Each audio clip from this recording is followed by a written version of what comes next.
এটাই 72 জন যে সাহাবী শহীদ হয়েছিল সেই শহীদ হওয়ার জায়গা। এখানে আমির হামজা এবং বিভিন্ন নবী সাল্লাল্লাহু আলাইহি সাল্লামের সঙ্গে সাহাবী যুদ্ধ করেছিল, উহুদের যুদ্ধ। এটা হচ্ছে উহুদ পাহাড়, এই কারণে উহুদের নামকরণ হয়েছে। তো এখানে 72 জন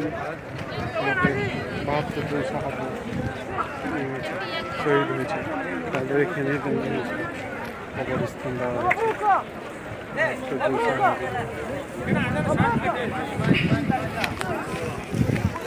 আল্লাহ নবী এবং সাহাবীদের সঙ্গে যুদ্ধ হয়েছিল, 72 জন সাহাবী শহীদ হয়েছে। তো এইটা হচ্ছে আমির হামজার কবর, আমির হামজার সাহাবী, তাই এখানে দাফন করা হয়েছিল। এখানে তাদের সংরক্ষিত করা আছে।